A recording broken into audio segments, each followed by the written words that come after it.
Welcome to the Procurement Software Podcast, where we aim to educate and inspire you about how technology is changing and shaping our profession. The truth is, there's never been a more exciting time to be in procurement, but only if you're one of those organizations that's embracing the change and driving new developments. And this podcast is all about giving you the tools to help you get there. So buckle up and let's get right into this week's show.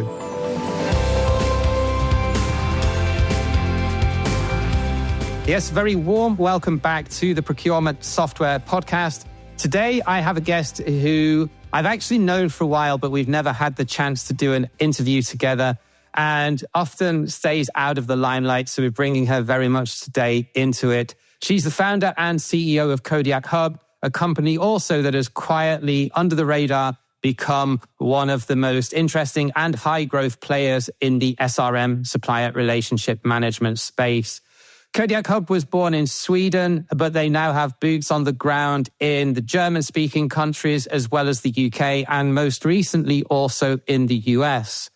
But what makes this a little bit interesting is that Malin, like many founders in this space, didn't come from procurement and came from the outside. And that will be an interesting conversation of how that has shaped Kodiak Hub and become what it has built, rather than perhaps what the industry assumed that it needed. So Malin, very warm welcome to the show. Thank you, James. Yes, indeed. We've known each other for quite some time. It's nice to see you again, and thanks for having me. Well, my background, I'm an engineer by training, and I worked many years in operations, with large projects, shipbuilding, oil and gas. And it quite quickly became very clear when you have adversities in supply chain, what kind of havoc that can make into the projects, right? So I became really good at quality assurance and also understanding what it takes for a supplier to deliver with consistency, on time, in full. And it's really hard when you can't really control something out of our realms, outside the project. How do we then enable those suppliers to actually produce under those circumstances? Again, consistently, in full and on time. So that's really what brought me into the space, that realization. Also, another aspect was, of course, I've been sitting in executive positions, buying software. I was really sick and tired of enterprise software and the way it was implemented. It took ages. It was very consultancy heavy. The price models weren't transparent. You never ended up what the total costs would be beforehand. So that was another aspect. And the third is that I've always been interested in sustainability. And in global supply chains, we're still building our fortune partly on the shoulders of people sitting in much worse conditions than we are. So how could we enable the most powerful function in the global supply chain, namely a strategic buyer, to take buying decisions not only based on the cheapest or the lowest price, but actually look at the value of what they're buying. So what is the quality? What is the price? But also how this thing has been sustainably produced. So those were really my driving forces, but it really has colored what we do today. We are strongly focused on the operational capability and the operational risks that are, that sits with the supplier. And how can you as a buyer impact that? That's really what we're focused on. Yeah, and I like that as context, Malin, because when you say SRM, or if you ask 10 procurement leaders how they would define SRM, you'll get 10 different answers. And I kind of feel that a lot of people think of SRM of what me and you would probably describe as SIM, supplier information management, onboarding, compliance, due diligence when you onboard a vendor, but it's so much more than that. You mentioned sustainability as a big pillar of what Kodiak Hub was built on, but then you've also got, the more sort of operational performance factors that focus on how you manage a supplier post-signature contract management, a lot of these different things that come into it. You actually started out with a different name called Kodiak Rating originally, and then I think it was about 2021, if I'm not mistaken, you did the big rebrand and became Kodiak Hub as your product grew into something much more holistic. Talk to me a little bit about that original product focus and then how you then rebranded in full to Kodiak Hub and what were the driving factors behind that and some of the decisions and growing pains that you experienced going through that time. It was at the right time because we were still rather small. So that I knew that this was a one-way decision. You don't change brands, like that. So it was a major decision. It came quite naturally because we were a rating tool and we still have a rating methodology, which I love because it's a very good traffic signals. It's a way to prioritize where you should focus. It's also a way to align teams across what good looks like. This is excellence and this is poor. So it's still, an important part of the platform. But we had started to gather so much interesting data. So the outcome was really the actionable insights and intelligence rather. So we have gone through this whole system of records, right? SIM, then onwards to system of intelligence. And now today we are much more of an execution platform. Okay. So driving change. So yes, what is SRM? SRM is only interesting if the suppliers that you are managing have a high value. Otherwise, why invest in the relationship, right? So it's actually this transition across the performance aspect that we are interested in. And then then the word rating didn't reflect at all what we were doing. So, and the actual branding wasn't that difficult, I have to say. We still kept the little bear theme and the mountain theme that we're known for. Everyone always wants to win those at conferences, Malin. I'll tell you a secret. We all want the bear. The cute bear. Yeah, it's been actually quite fun. For a while there, we thought it was too playful, but we only used it as an employer branding. But now I actually think it's an asset. The bear theme. Definitely, it's kind of, if you identify a company with a mascot or with a cute animal, I think it's always a big plus. Spend HQ have done that really well with the fox as well. To use another example, yeah. And obviously part of that reflected your growth. And I wanted to spend a little bit of time on your growth journey because you've come from, without doing a complete revolution, it's been more evolution in the product as you've grown and expanded. But you've gone now to what are you now, about 150 employees? Correct me if I'm wrong. And that's around 100. Yeah, around 100. So that's pretty big growth. And there's a guy called Daniel Priestley who's written a lot of business entrepreneurship textbooks that talks about what he calls the messy middle between 12 to 50 employees, where you're too big to run everything through informal communication, but you're also too small to have like a real structure of a growing organization. You're still making decisions in Slack or over lunch or at the water cooler. But once you get beyond that sort of 50 employee magic number, you have decisions then that probably need 3 different departments. I wanted to just ask you to look back across that whole era and that whole arc and just talk me through a little bit around what was the hardest phase for you. Was it the really early days when you were just 2 or 3 people, or is it the more recent challenge of building a scalable organization, especially, across international boundaries? It's interesting because in the beginning, I almost felt like I played company, right? I came from a much larger context. I'd managing business areas and business units. And then we were 3 people, Sam being one of them.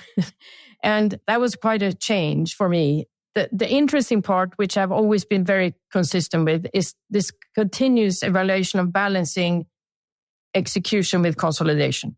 Okay? Because if you execute too quickly, you will eventually break. But if you only consolidate, you will not grow. And I had a very clear view of what professional organizations, how they need to be built, with a strong focus on functional responsibility, strong focus on line management responsibility. And then, so I think was the big upside of me having that very corporate experience. And so I was kind of an unusual entrepreneur, I would say, because I had all that many years of corporate experience. And many would say maybe that's not an asset. Maybe it's just a hinder because you're used to, you're stuck in the honey trap. But I actually found it to be an asset. And so I had a very clear view of what I wanted to build, but also in terms of values and culture. I think one of the biggest mistakes that you always make is within recruitment, right? So we at certain points in time when we thought we would, grow faster than we actually did, we started to hire C-suite people that were maybe more suitable for 50 million euro companies. And I've realized that I need operators. Okay. I need operators that can step in and do things, carry their own bag, have their own quotas. And that means that I recruit different leaders today than maybe I did 2 years ago. So I think that was I'm much more aware of what the type of leaders I want in this company. But then that also gives you the conundrum of, are they able to grow with you and become, perhaps a little bit more of a sort of corporate operator as you grow beyond that, doesn't it, as well? It's a fine balance. Yeah. You still have to recruit for what you need today and then hope that they are able to grow with you, right? And then you have people that has been with me for a very long time and has been able, Sam is one of those people that, everything we give them, they grow. And I have my whole leadership team, they've been the same for the last 4 or 5 years. And I think that's a testament to the type of people that I always were able to recruit, right? And then what is the next step? Well, I believe that those will also be good for the next step. But when I recruit new C-suite people, I now look for those operators. Yeah, just the context, Sam, we're referring to Sam Jenks, who's the CRO of Kodiak Hub. And if you've been to any procurement conferences or events, you may have met him. Sam's a bit of a character. He's a good friend and a great asset to you, actually. How do you then take that then? Because I think what you say is really accurate, that if you've come from a corporate background, that's going to serve you. It might be a bit more of an obstacle in your early phases, but it's certainly going to serve you really well as you grow at a scale. Do you think then people that have perhaps come from a consultancy or the kind of sales and marketing tech bro type of character, do you think they will perhaps struggle a little bit more once they get to a certain size as a result of those two, very different backgrounds? I don't know. I think it's really the type of personality you are, whether you can carry a culture with you. I had a very clear, from coming from a corporate background, it also means that you know what you don't want, right? You don't want the politics. You don't want now he said this, and can you imagine? I have very low tolerance for that. I want speed. Between now and next week is where money and dream goes to die. That's a saying that we have. And so, across the board, most people that work for us, I would say 100% they're very authentic, because I'm almost allergic to bullshit, which means that, of course, colors, you can move much quicker, right? If we call a spade and we keep the meeting short and we talk about, we're focused on the topic, then you can move quicker, which and this I wanted to, this I did not experience in the corporate world, of course, right? So I was very clear that this was what I wanted to create. And we have operating principles and we have values. They're part of the onboarding, they're part of offsites, they're part of our performance reviews. I do things like I scrapped all one-to-ones, because why would we only deal with things once a week? Why not just pick up the phone and solve the problem, right? And, we're not here to manage people. We're here to manage work. And in order for us to do that, of course, we have to enable people to thrive and be happy. But we're not here to manage people. We're here to manage work. So, and these are the type of things that, of course, would not be impossible to do in a large corporate setting, because there's so much more complexity. But it's also, in my view, politics is a way to handle emotions in complex structures. So, as long as we're this size, but I would like to take this with me also going forward, because it proves to work, I have to say. And people stay, they like to work here. Yeah, and if you've got really good retention rates, I think that's testimony to what you've built. And I like what you said actually around having a low tolerance of BS. And I think it brings me quite nicely, actually, very spontaneously onto the next thing that I wanted to talk about, which is, I think Central and Northern Europeans generally are quite gruff and quite straight to the point and don't like to sugarcoat things. And I'm certainly, I grew up in a coal mining town, so I had a very low tolerance of BS when I went into corporate. You're from Sweden. The company was built and is based, you've got employees now in different locations, but the rump of the company is still based in Stockholm. Stockholm and Sweden more generally has got a huge track record of punching above its weight when it comes to the tech scene. Also in music, by the way. I didn't realize I was at a pub quiz a couple of years ago, and one of the quizzes was which country has had more US number ones other than the UK. And I thought, it has to be Ireland, right? U2 and the Cranberries, but it wasn't. It was Sweden. Completely useless fact for everyone listening to this.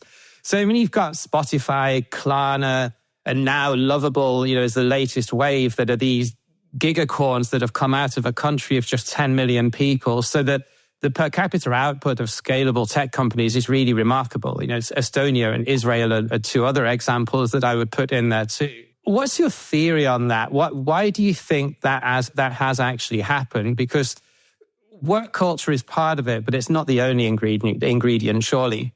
I think that stems from three compounding aspects. First, Sweden is a very small domestic market, which means that we have to build for a global market from day one. I certainly did that.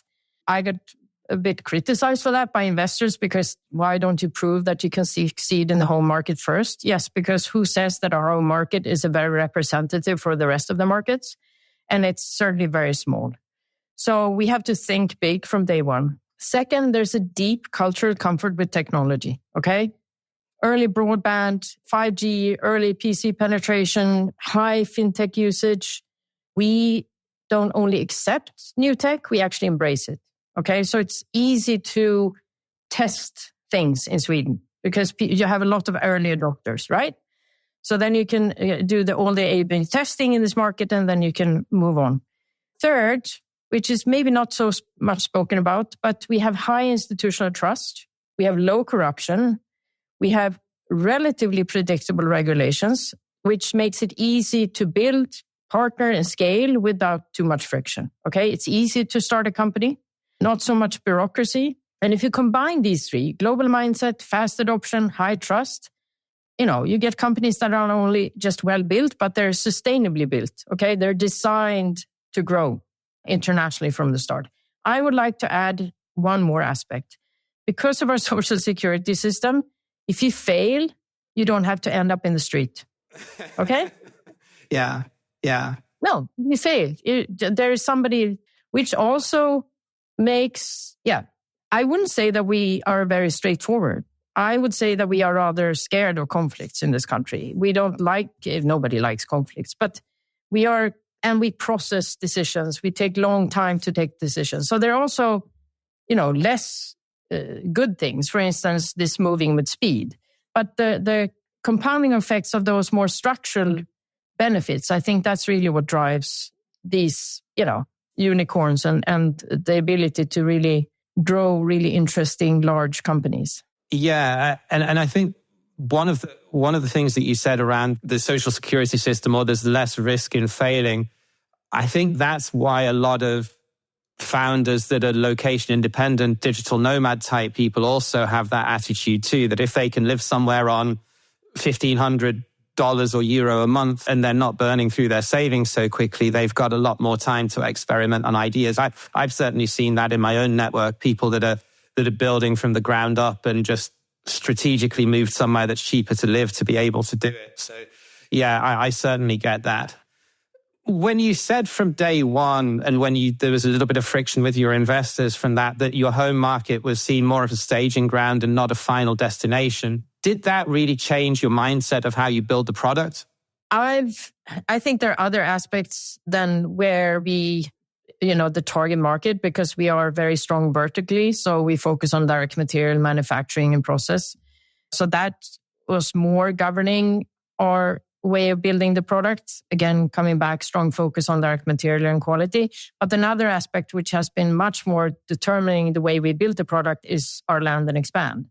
So we build for, a journey. We take our customers on a journey. Yes, managing risk might be the compelling event, right? But the reason why they continue and develop is our ability to drive performance and impact.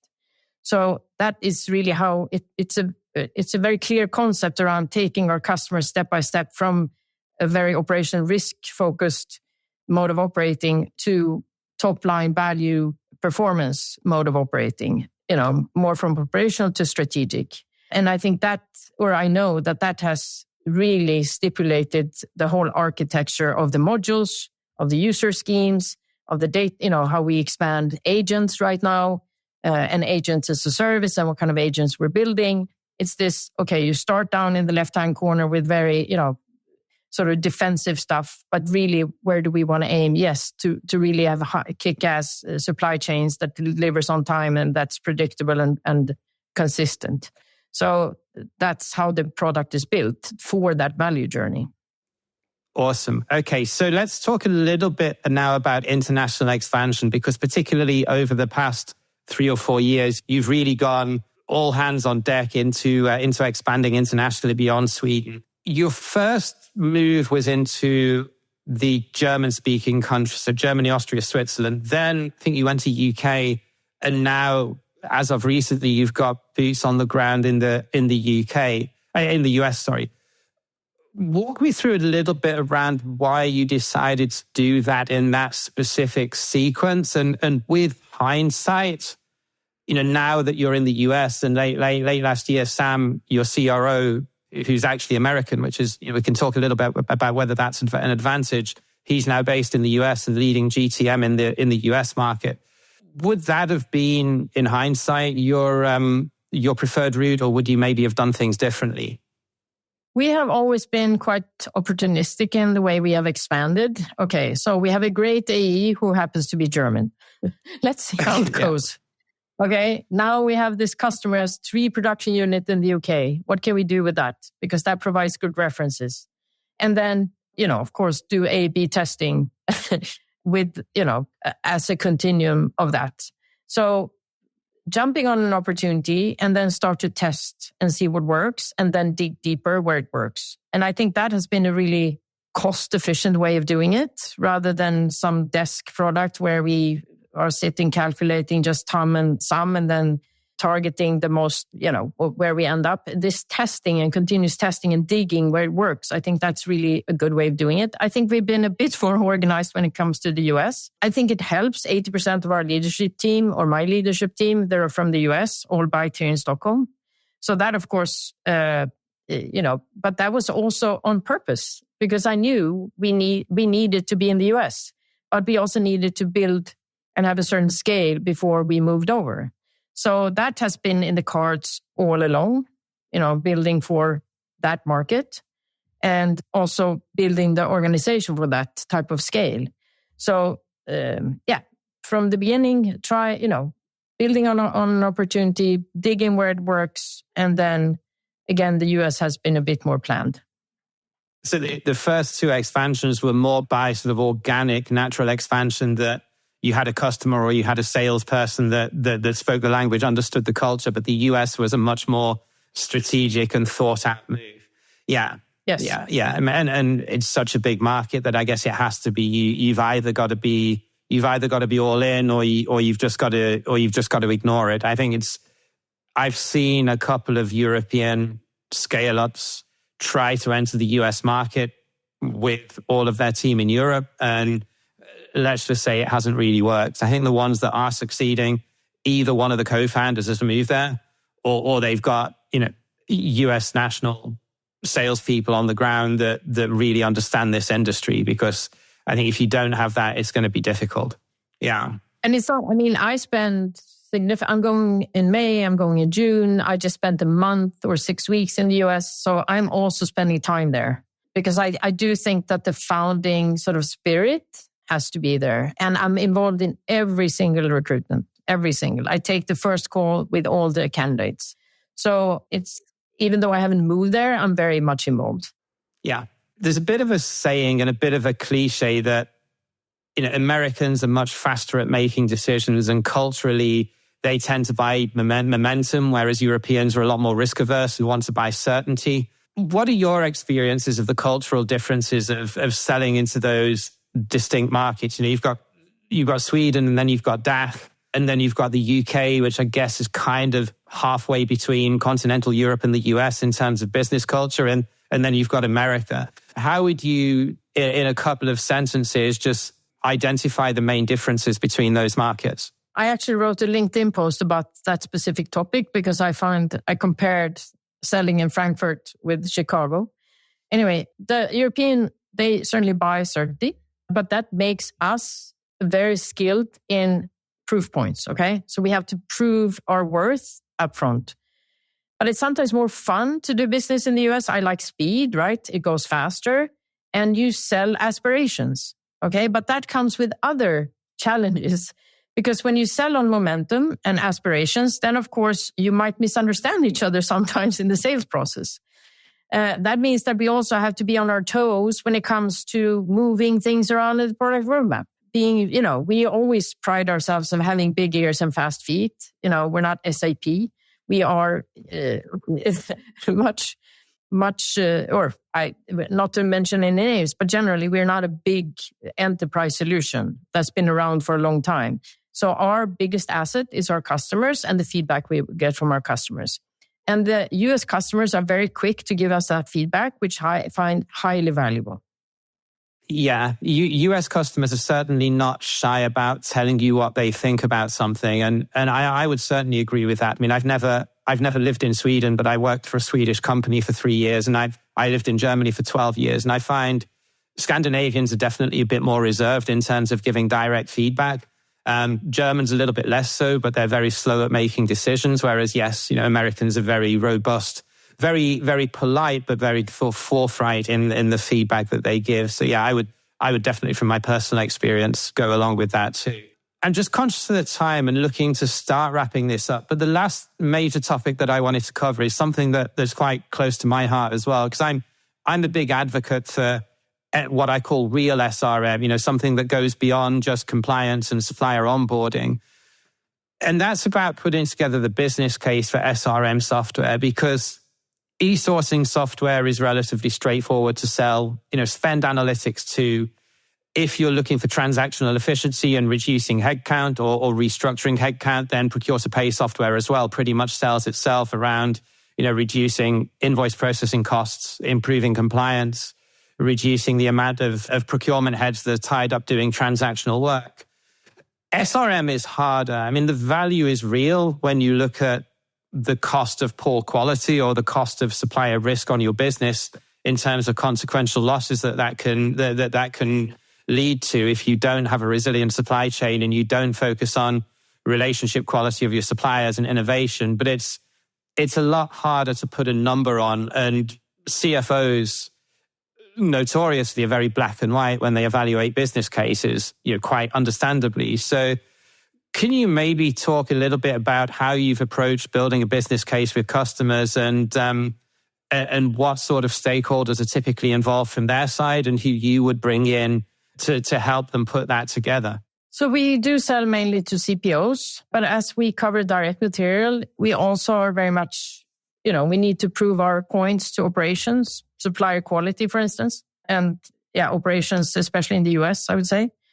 But for us, it's very much, we've gone from ROI to COI. So what is the cost of inaction? What is the loss of opportunity cost if you don't invest? Not doing anything is just as much a decision as doing something, and no is actually a complete sentence.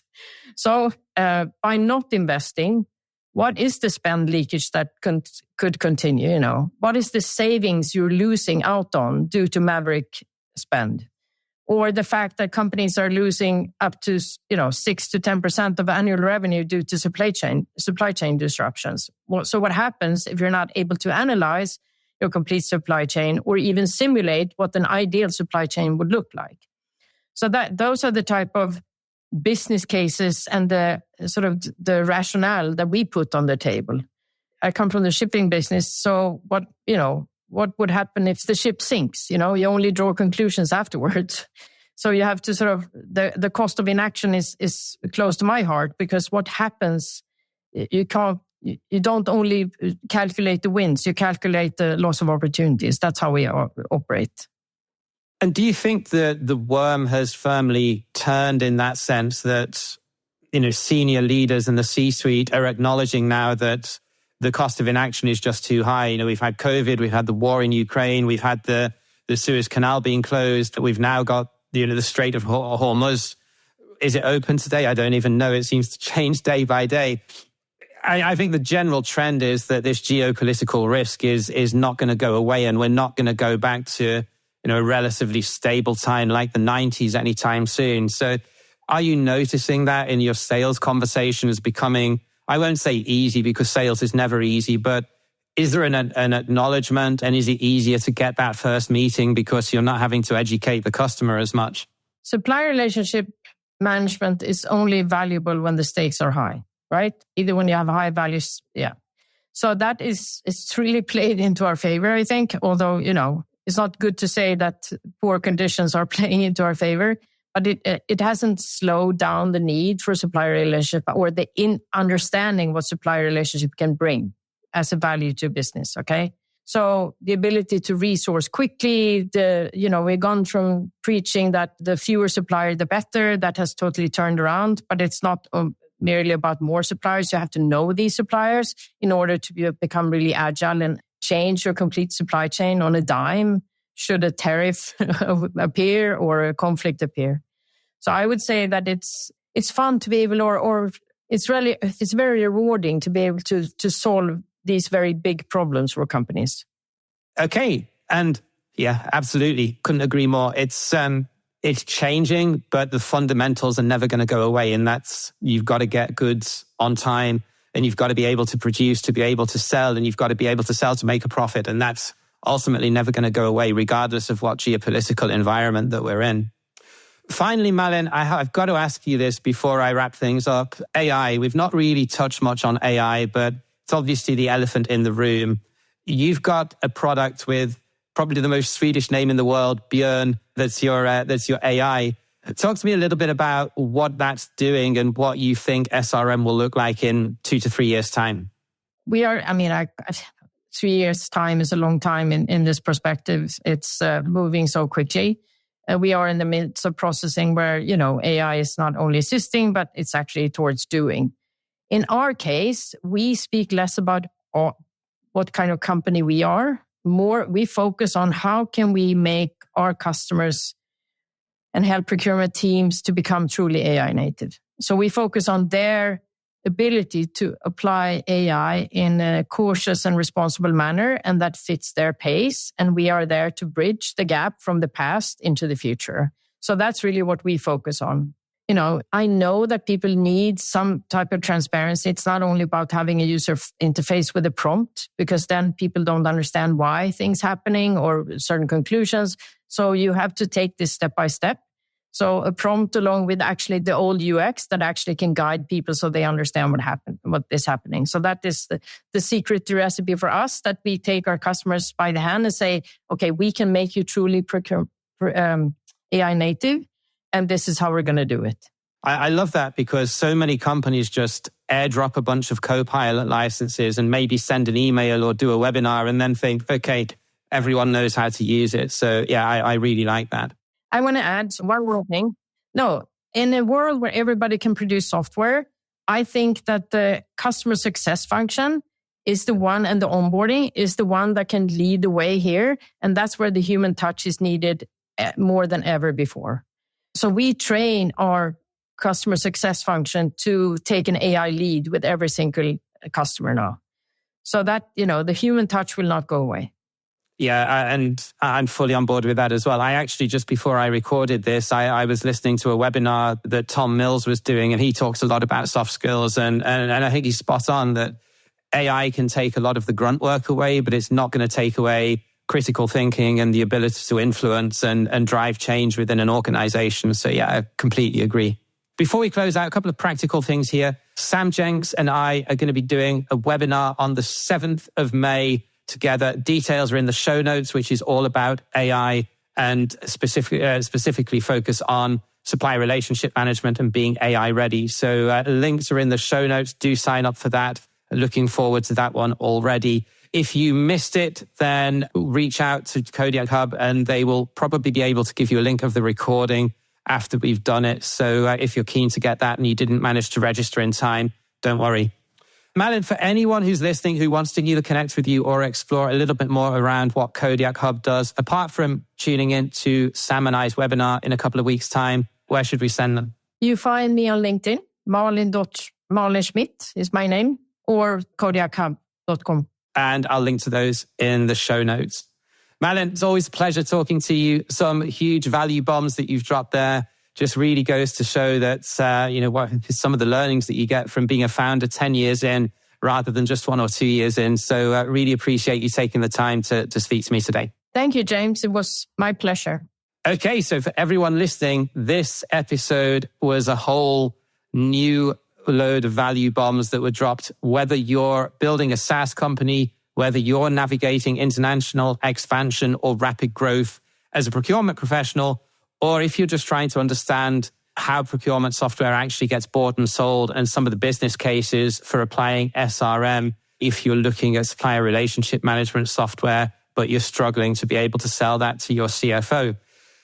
Big thank you again for listening to the show. We know there are a lot of procurement podcasts out there, so really appreciate you taking the time and inserting us into your earballs today while you're walking the dog or at the gym or whatever it is that you're doing. We'll be back again same time next month. Until then, take care, be productive and disruptive, and bye for now.